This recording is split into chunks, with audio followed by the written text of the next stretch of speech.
documentary. Michigan game? Yeah. Have you watched it yet? No. Strongly recommend it. You know the dude is coaching. Yeah, in Detroit. Yeah. He talks about it. Stallions, Connor Stallions, something like that. Great Colin? name. Connor Stallion? Kellan. Kellan Stallion? It's all the same. McClellan. Well, anyway, documentary was fantastic. Hour and a half, not even. What's it on? Netflix. It's actually a Netflix documentary. So I read something, I think it was on ESPN, basically saying that the guy, like, he never stole signs in person. Well, that's his whole argument. That's the documentary in a nutshell. And what I read, the article I read, it may have been after it came out, because I think that's where the information came from, that like other buddies would send him game film. Yeah, like he the talks about TV. that. Yeah. He talks about that too. They have So him, is it illegal? I mean, when I played football, we stole signs all the time. So they say they have all these experts, and they even have Connor Stallions. They have him talking throughout. Kellan Stallions is there.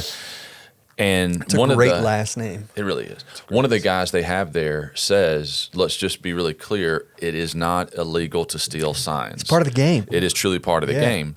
What is against the rules is, say you're Jim Harbaugh and you send somebody to a game where your team is not playing. Mm-hmm. So let's say you're playing Georgia next week. Well, this week it's Georgia versus Tennessee. Yeah. So if Michigan sends someone to a game where you're not playing just for the purpose of recording and taking sign, that's against the rules. That's what the Patriots got in trouble for. Well, they kind of chronicle all the other teams who have actually done that. Mm-hmm. And the reason that this became an issue, they really do. The documentary points to Ohio State and their coach is who went ahead and completely did the investigation, trying to bust, turned it over, and then handed it over to the But NCAA. that's why I love college football, the rivalries. It's intense. Ohio State, Michigan. Yeah. Fierce rival. Like, that's genius. So they handed it fully baked to the NCAA. Well, then They didn't have a choice but to do something. when Connor gets suspended by the NCAA, he's like, I better get an attorney because it looks like I'm about to get in more trouble. So he finds online this particular attorney out of like Texas who has successfully defeated the NCAA in lawsuits multiple times. So he gets that guy who represents him for free. Yeah. And the guy comes to the attorney and is like, I just want to be clear, I hate the NCAA. And he gives these reasons why he can't stand them. So he's like, it was a joy to represent Connor in this. Yeah. So when they've established that sign stealing is not against the rules, then they have Connor explaining, this guy's just one of those true savants. And Yeah, he's smart. oh, Yeah, genius. super smart. Genius level. He's a bad football coach, though, because his high school team's like 0-3. He's the OC, or maybe he's a defensive coordinator. So he still explains what he did. He chronicled about 3,000 signs, and he stood in front of a white wall wearing all black, and he took video of himself doing every little sign he can come up with. So he created a catalog of about 3,000 signs of football signs that he's known throughout his career, basically. So instead of memorizing names of plays, he memorized signs, which is easier. Yeah. So that way he could stand on the sideline. All he had to do was figure out which was the real sign caller. Sure. Because you get decoys. Yeah. And he would have a way, he said it was super easy to figure it out. Just look at who the team is looking at. So when all the offensive linemen are looking at one guy, well, obviously that's the sign caller. He said, so I would look at who they're looking at, see the sign, and immediately I remembered, okay, it's a pass play. And he said, we could disrupt teams just by knowing that. Was it pass or run? Sure. He said, so we would have a sign on the sidelines. Up in the air meant pass. Down on the ground meant run. So I would see the sign, point my hand, and then you'd see, and they were showing footage of Michigan. They'd adjust. Everybody around him, their hands are going up when they see Connor's hand go up. The reason that it got sticky about did he send people to do, they call it advanced scouting, when you send a person to a team you're not playing. Well, and it's customary in college football and in pro football, the week of the game, you get game film from the other team. Of course. To prep. Yeah. So the reason he was getting in trouble, accused, all that, for going to other games is he was going to other games. But his defense, and I'm not making a defense, I'm just telling you this is a good documentary. His defense was, hold on, go back and look. I was in the Marines during those times. He said, so he's just going to go. he's going to games. Yeah. And he said what began to happen is, he said, I'm from Michigan, and there's home footage of him at the age of 2 or 3 dressing up in Halloween as a Michigan. Like, he's a lifelong Michigan fan. And he's like, so then I'm stationed in California, and there was all this document. He had a home that he rented, but he didn't stay there. He rented it out on Airbnb for more income. He stayed in his car when he was not on camp, on base, because he was flying to watch games. Yeah. Well, he even had a buddy that was in the Marine Corps with him that would go with him. And so they're like, why are you taking your friend to these games? She's like, I was going to games. I'm a diehard football fan. He said, so I wasn't even working for Michigan in those days. That's genius. It was all these things. So now the Ohio State people are like, baloney. Sure. Right? Yeah. Baloney. They're just mad because they lost. They're mad for at least that. So then the Michigan fans are like, the Michigan fans are on like three sides according to this documentary. Some are like, can he just go away? We don't want the asterisk, right? Mm-hmm. Some fans are like, was there something crooked? Yeah, maybe, but the guy's a legend now in Michigan. Never so paid for another meal in Ann Arbor. That's right. Yeah. And then some fans are like, I really think he's telling the truth. Like, he's admitted to everything on the sideline, and he's admitted to what he's done. But when they show footage, because they had recorded when the NCAA their attorneys were, whatever, questioning him or whatever the word is. They have the video of it, of his attorney. He's sitting between his two attorneys, and then the NCAA attorneys are across. And they're like, have you ever sent someone to a game that Michigan wasn't playing? And he's like, sent them? No. Okay. Have you ever had a ticket that you gave or sold to someone else? And he was like, yeah, because I've got friends at other teams that would often send me a ticket. I didn't want it. And he was like, and proof of that is I'm a Michigan fan. So if it's college football season, I'm at the Michigan game. So I'm not going to these other games. I'm wanting to see Michigan play. And they're like, well, did you ever send anybody else? He was like, I gave tickets or sold tickets to other people. Yes. Did they ever send you film of what was happening at that game? He said, yes. So then he explains. He said, you ever get a Christmas present from your aunt and you didn't like it? But you send a text to your aunt like, hey, that was great. Thank you for that. Even though you hated the gift, just being nice. Yeah. He said people knew by then that I was working for Michigan. To prove that, He said, so they're sending me video and they're prove like, that they were there. Hey, check it out. I got, and he'd be like, thanks, great.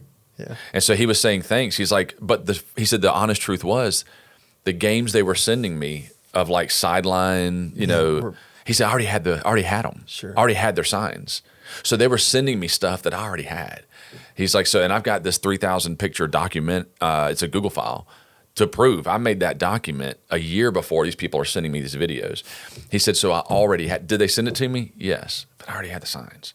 So anyway, they interview people that talk about how brilliant he is. Mm-hmm. So they're like, look, you got this guy who's lifelong diehard Michigan fan, number one. Number two, he's a captain in the Marines. Yeah. Like if they do nothing, if not discipline. Sure.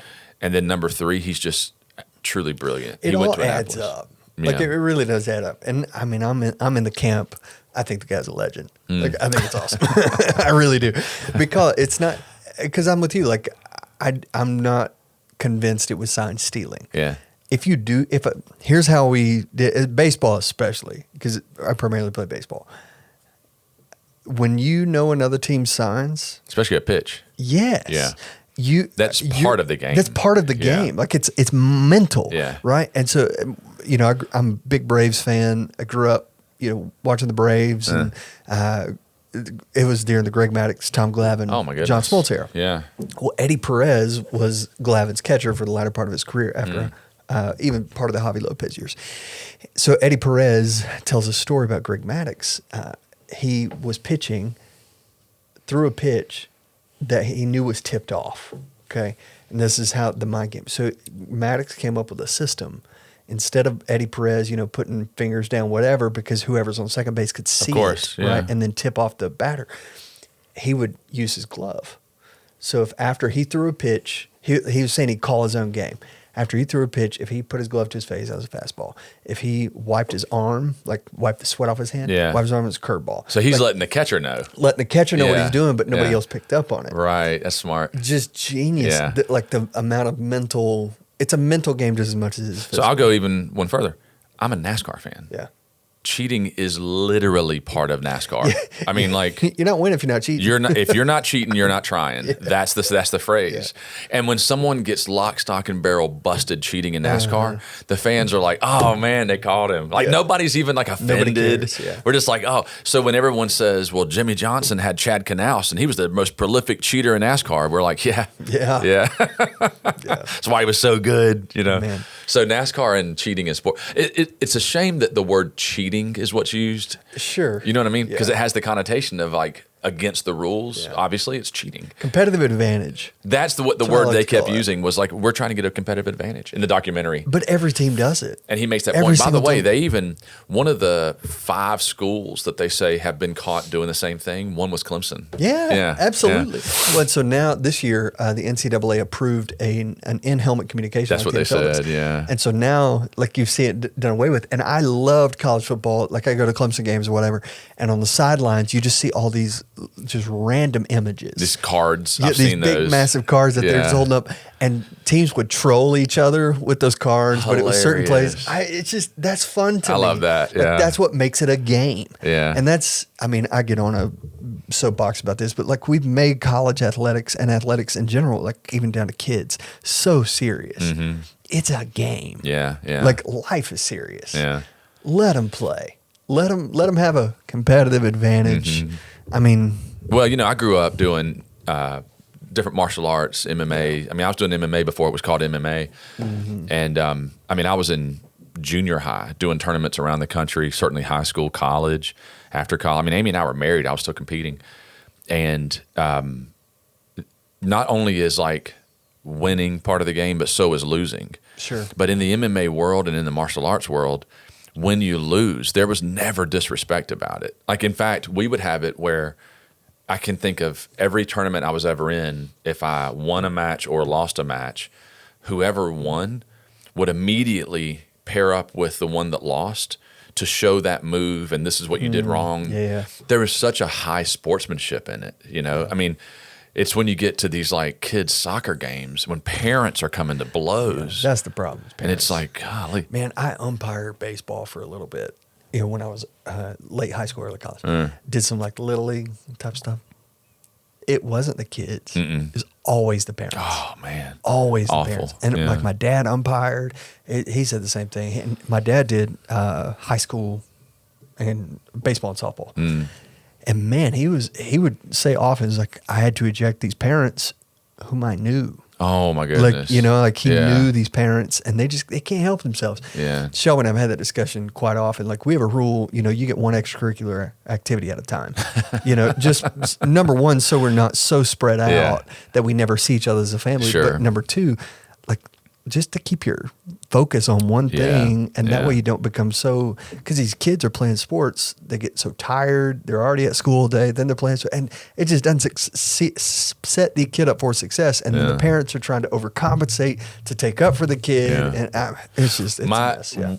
We always let our kids pick the sport, but often I would speak into it. So like if one of my kids came back and said, Dad, I want to do this sport. Someone call that a competitive advantage. And I would be like, no, I don't want you doing that sport. Yeah. And often my wife would say, oh, honey, just let them do that sport. And I would go, no, it's a $400 sign-up fee. I got to spend $300 in uniform and shoes and all that.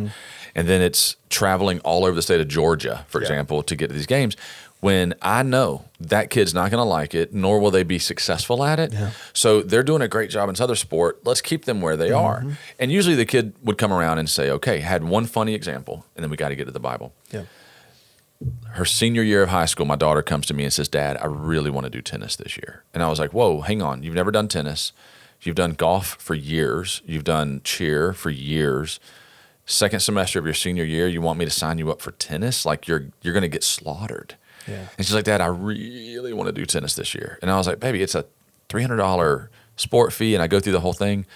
I said, I'm just trying to figure out where this came from. Is it because you have girlfriends on the tennis team? She was like, no, that's not it. My girlfriends are on golf and cheer. And I said, well, then why do you want to do tennis? And she goes, Dad, because the skirts are so cute. Oh, yeah. True story. So I was like, hey, babe. And I grabbed my wife and she was, I said, hop on Target.com, buy your daughter a tennis skirt. Can I tell you that applies to a dadgum 7-year-old because we had the same conversation in my house. My child wants to play tennis, not because of tennis. She likes the outfits. The skirts are so cute. So we got her one of those portable pickleball sets. Oh, yeah, yeah. We're playing out in the driveway past couple nights. I was like, child, you ain't playing tennis. Yeah. you ain't playing tennis. Yeah. I'm not going to set you up for that embarrassment. Holy cow. Welcome to the podcast. Sermon recap, kind of. I got podcast like 20 with the preacher. minutes. I know. Yeah. But those are important things. I think so. Those are important things. I'm trying to figure out what competitive advantage you would have on Sundays. I guess you can just monopolize everybody's time because they're not. Yeah, you can give me some sign. We need some signs. This is going to be my sign. Wrap it up. And I'm going to go, Yeah. Or I'll just, hand me your watch. You know, I had a pastor one time, and this is the only time it's ever happened. I didn't know when he was going to end his sermon, and he was trying to do it creatively.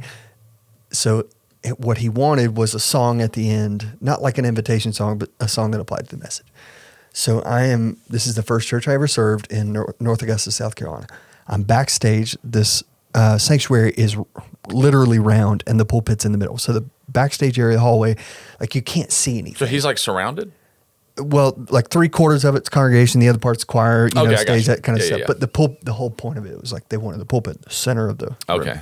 Yeah. Admirable, beautiful room. Yeah, like one of the, it's where Shelby and I got married. Yeah. So anyway, I'm back in the back. You can't see anything. They didn't have TVs around back there or anything. My in-ear monitor died. So you can't see or hear. I can't see or hear, so I'm poking out the door. Well, all of a sudden, I can't hear his wrap up, so I don't know what his conclusion is, whatever. Yeah. All of a sudden, I hear the dude start singing. And I'm just like, I'm an associate. I'm just a peon. Yeah. And so I walk out there, head down. Shame. Yeah. And I'm like, okay, he's singing. All right. What do I do? He's in the key of F. I just start playing. Oh, my goodness. And I pick him up. And he looks at me and just goes, winks at me because the guy singing is the guy who married me and Shelby. Yeah. Phenomenal singer. He was our discipleship guy there. So you could sing. Oh yeah, okay. Stud. Yeah. And so he thought it was awesome that I knew what key he was in. Yeah. When he just started singing a note. Yeah. Anyway, so I go up to my pastor afterwards and I said, I am so sorry. I lost you in my ears. Couldn't hear you. My fault. He just looked at me and says, don't ever let that happen again. And I said, okay. And then I went into him the next day. I said, can you just give me like a sign to let me know you're done? Yeah. And he goes, it's a great idea. When I close my Bible, that's when I'm done. Oh, one of those answers. Genius. No. But he meant it though, because like he'll close his Bible. When I do that, and then I'm winding down. Yes, yeah. right. Yeah. And you know what? I moved to Grapevine, Texas with him as a senior pastor. Oh, and for the next 6 years. That was the same guy. Same guy. Oh, that's the cool. next 6 years, that was his sign. So I knew. Smart. And I told the guy who came in after me, I said, I'm going to give you just a trick. When you go in, when Doug closes his Bible, that's when it's time to go. So that is a good trick. I quit doing it, but you want to know why I quit doing the Bible close thing? Because I used to do it for years. Because people close theirs. People start walking and leaving. Oh, he's wrapped up. He's closed his Bible, and they start walking. Here at 10:10, they're going to walk anyway. Yeah, we get people that are like, I got to go. I got to go to Sunday school. I got to go halfway teach. through his sermon, and I've just finished the introduction. I'll watch it online. Yeah, but yeah, you're right. I mean, so they start walking. That's a competitive advantage. So I'll just look at you from now on and just go. I'll just pretend I don't see you. No, that's true. Yeah. All right. We're on the triumphant return of Christ. Lord's Supper. I did want to bring up something really sad that happened this week. Tito Jackson died. I heard about that. Tito Jackson. Something about those Jacksons, man. They all died pretty young. He was only 70. Really? Yeah. Which I feel like is really young. But looking back at his life, man, they were celebrities at like 10 years old. 70 is the new 60. I guess. I don't know. You'll get there way before I do. Mm-hmm. Anyway, so I'm a big Jackson Brown. I'm a Jackson Brown fan, but I'm a Jacksons fan as well. One of the best chord progressions, not that you care, but one of the best chord progressions is from the song "I Want You Back." Ba-da-da, ba-da-da-dum, bum, bum, bum, bum, bum, bum. It's iconic. You hear that bum, ba-do-do-do-do. You recognize it immediately. So. The writers of that song did a great job. All right. Bless their heart. Mark 13, verse 24. Mm-hmm. We're on it. We've had 3 weeks of doom and gloom, really terrible things happening. Mm-hmm. And just when I thought there was some hope, we have to understand and grasp the reality that until the Lord comes back on a cloud with a shout, voice of angel and trump of God, we're going to endure some really hard stuff. Yeah. So here's what I want to dig into, because we have limited time today. All right. I grew up in church. I've been in church literally my whole life. Okay. You watch Parks and Rec, literally. Yeah. Rob Lowe's character, literally. Yeah. You didn't know if you saw it. What has always been taught, I say always, loosely, when we talk about the end times, that God's love for his children, now I'm going to put it in independent Baptist terms, because we're saved, we're not going to have to go through any hard stuff, because the Lord's going to come back and call us up, and then the rest of the world's going to have to duke it out, and then blah, blah, blah. Yeah. Your millennial reign, all that kind of stuff. Yeah. Not what Scripture says. Not that clearly. Not that clearly. Yeah. And which, I mean, leads to a lot of contention between pre-trib, mid-trib, post-trib. You talked about that on Sunday. You can go back and watch it. But here's what I want to focus on. Jesus very clearly tells us in the verses leading up to this that we're going to endure. We're going to have to endure before he returns. And then you look at verse 24, but in those days after that tribulation, the sun will be darkened and the moon will not give its light, and the stars will be falling from heaven, and the powers that are in heavens will be shaken. Then they will see the Son of Man coming. Okay. After that tribulation. So is that before the great tribulation? Okay, so this is where the debate comes in. Yeah. So the debate is, if you're a pre-tribber, and let's just be clear first.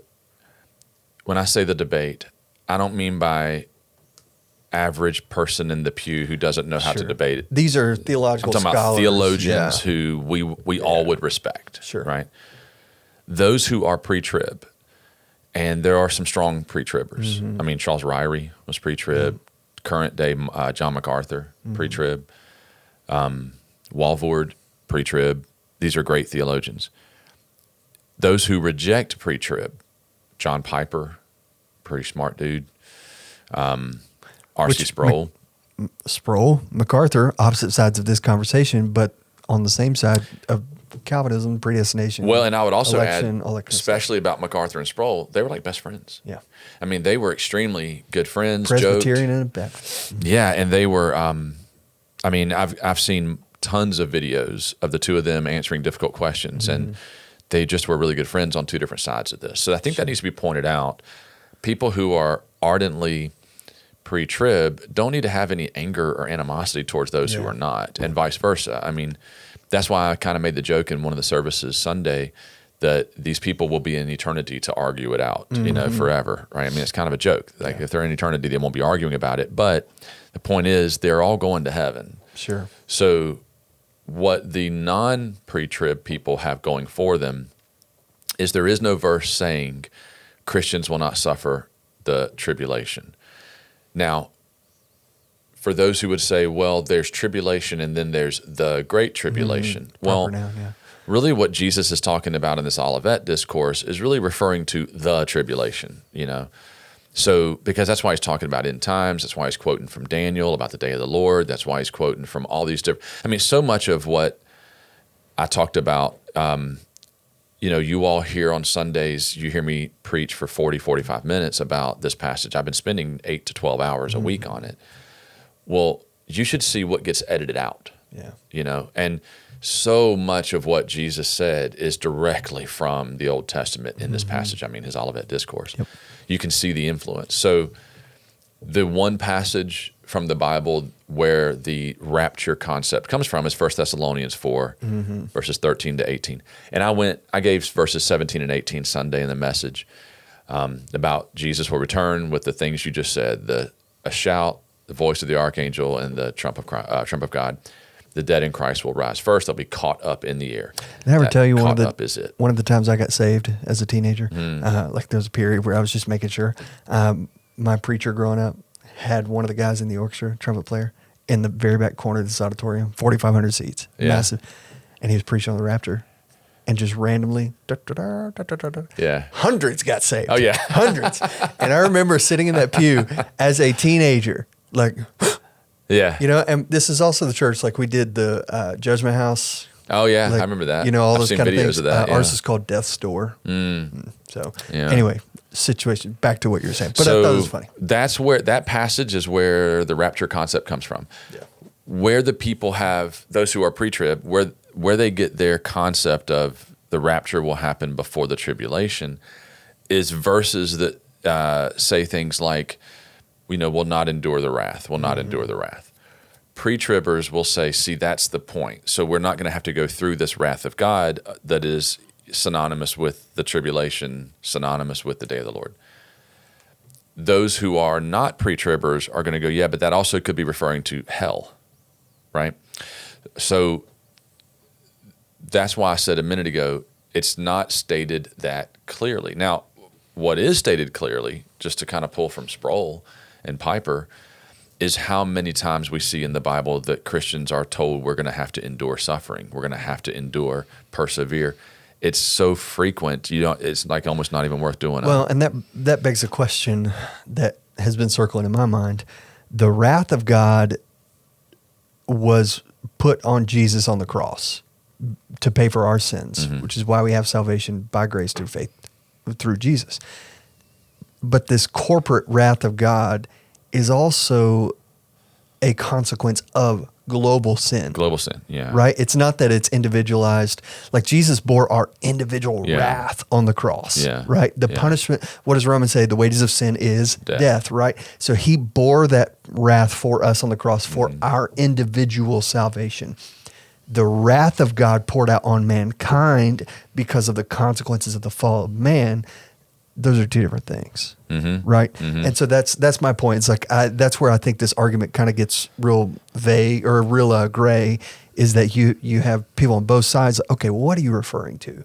Like we can't avoid natural consequences of sin. Yeah, and if that were the case, then why has there been so much suffering, including martyrdom, against Christians for the last 2,000 years? So you can't just straight out say there's not going to be suffering, there's not going to be wrath. I mean, we've dealt with it in a general sense because we live in a fallen world. Yeah. I mean, and the ask fact anybody, that I have to pull weeds. Well, yeah, I mean, or consider the number of funerals I've done for someone who's taken their own life, or a child, or car crashes. I mean, there's suffering in this world. So we can't just blanket statement say, aha, God says Christians won't endure wrath. So we need to take it in a greater context. Yep. And I made the point Sunday that all of my training when I was in Bible college and seminary, all of my professors were pre-trib. Even the president of the schools I went to were pre-trib. So I guess I would categorize and fall under that. Part of that is because I trust those guys. Part of it is I'm a little optimistic, and I would love not to be here for the tribulation, right? I would love to be in heaven, not to deal with it. But to be fair, I also said I'm not taking a bullet for pre-trib. Sure, yeah. So if someone puts a gun to my head, like, okay, fine, I'm not a hill I want to die on. It's not a hill I'm dying on. It's not salvific. So if you were to really start to dig, here's what I would recommend to people who are listening to this. If you're going to dig into the rapture, don't just dig according to the one you already believe. Sure. Right? Yeah. That's a good point. So be fair and study first the doctrine of eschatology. Then go subset, and then start studying rapture. And then give yourself the benefit of understanding these intelligent men and women who have really good points for all three sides. So read pre, post, and mid-trib and understand why they say it. Do you have any, just off the top of your head, I'm putting you on the spot, but any good resources for the folks who may want to dig into that? I mean, here's why. Googling it, that ain't going to get you anywhere. Avoid that. So Norm Geisler has a really good systematic theology. I mean, he's with the Lord now, but he has a good systematic theology on last things. Okay. And it's a pretty substantial book. It's probably in the 500-page, but it's tons of different chapters. So you don't have to read the whole book. Yeah. You can flip right to eschatology, flip right to so I'd say Geisler, but he is pre-trib, but he was brilliant. Sproul has a lot of really good work on last things or end times. So you could put in R.C. Sproul, like go to Amazon, R.C. Sproul, look at all his books, click on one that says end times, last things. There's also a book called The Five Views, and a lot of times you'll find one that says Five Views. I say it that way. There's a series of these books, 5 views on this, 5 views on that, 5 views. It's the 5 Views series. And those are great because that book makes a point not to say this is the answer. They say here's 5 reputable, people who have, and in this case eschatology, it could be pre-trib, post-trib, mid-trib, And then the millennial, we didn't even get into that, Sure, but yeah. amillennial or whatever. So any of the 5 views or 3 views, those are 2 that I'd recommend. And then, of course, like I said, something from Geisler and then something from Sproul. Those are going to be pretty easy to read. Yeah, and I'd say too, Dr. David Jeremiah has a lot of really good resources on end times. And he's really into prophecy He's stuff. very much into Yeah, prophecy, he's which pretty sharp. is a little, that deviates a little bit exactly from what we're talking about. Yeah. But and he is pre-trib also, by yes, the way. he is. But has a lot to do with it. So you can check out all those resources, and we'll put those names in the show notes. That's a good idea. But anyway, yeah, back to what we're talking about. I'm with you. I mean, if I'm looking at the whole of Scripture and what I read about end times, last things, I tend to lean more pre-trib as well. But I can't find any substantial evidence, on any one particular thing to convince me wholeheartedly. Yeah. And I think that's where people, as on the whole, we kind of get crossways with each other. Like, there are some things we need to be steadfast in. Yeah. The virgin birth of Christ, the deity of Christ. yeah, Inspiration of Scripture. the atonement, the resurrection, return. all of that. Those are hardcore things. Like, God created the heavens and Those the things earth, right? matter. We have to be, This stuff doesn't. This is secondary or even third. One of the points I think is worth remembering, and I made this point, but maybe not enough. I made it briefly Sunday. This was what the apostles were asking. What will be the sign? When will this happen? Yep. But he didn't say when this will happen. He said you need to make sure your heart is ready, be prepared to suffer, endure, and then the sign will be, I'm here when I get here. Yeah. Well, and that, to kind of wrap up this conversation, that looking at the context of this whole passage, going back to the beginning part of chapter 13, looking at verse 3, as he was sitting on the Mount of Olives, Peter and James, John, Andrew, questioning him privately. So this is a private conversation between Jesus and 4 of the 12, 3 that kind of top 3. Yeah. Tell us when these things will be and what will be the sign of all these things that are going to be fulfilled. And then Jesus began to say to them, here's something important I think we need to understand. The apostles thought they were living in the end times. Yeah. Like, imagining their rabbi being crucified on the cross, like their world was shattered. Yeah. They had no concept of what Christianity would look like within the context of a local church. That's true. Or that the local church would be established all over the world. Reminder, their world was Jerusalem. And then the temple gets destroyed. Yeah, absolutely. I mean, it was life-changing. Yeah, right. Yeah. And and then to see, like, the Apostle John being kind of the last one to go on the Isle of Patmos, the rest of them were martyred. So it's like all of these big life events were happening at warp speed. And so what reason would they have to believe that this would last for over 2,000 more years? Yeah. They would have none. None. And so they're asking Jesus in a very urgent way, like, how are we going to know? Yeah. Because we're ready. They thought it was going to happen in their lifetime. Yeah. And my argument is every generation has thought the same thing. Yeah. And who's to say it won't? But I think that's an important perspective to keep. Every generation has thought, this is it. They look at what's happening in the world. End times are coming. And things seem to line up. My gosh, look at the 1930s. Boom. And you saw a huge boom in evangelical Christianity with preachers like Billy Sunday, all that fundamentalist movement that really started in the 30s because they focused a lot on end times. Yeah. And so you see that over and over again. Again, you see it happen in the 60s and 70s with Jesus movement, looking at Vietnam. So this is not a new conversation. This is not a new argument. But your point Sunday, and what has been really your biggest take on the past 3 weeks, I think is the most we got to be telling people about Jesus. Make sure you're saved. Because we don't know. Yeah. We don't know. And so why would I hate this expression, but it's just true because I heard it overused. If I had the cure to cancer in my front pocket and I kept it to myself, like, what good? It's a good example, overused, no doubt. But it's true. Yeah. Yeah. It's Well, true. what I see happening now among Christians especially is Donald Trump or Kamala Harris has way more evangelists than Jesus does. I mean, many Christians are making sure that whoever is voting for who they think you should vote for. And I'm like, man, you haven't told a fraction of the number of people about Jesus as you're telling about your political party. Yeah, I mean, you see the yard signs everywhere, and I'm like, when's the last time you said anything to anybody about Jesus? Right. The political parties have way more evangelists than the gospel does. It is interesting that I can tell who you're voting for more than I can tell who you belong to. Yeah, that's good. Yeah. And that's completely backwards. So I don't know, as we this is a quick one today because we both have a million things going on. I But got a meeting right now. Yeah. Anyway, so that's sorry. Huge thing. Know who you are, know whose you are. Tell people about Jesus. We're back this week as we talk more about the return of Christ. Yeah.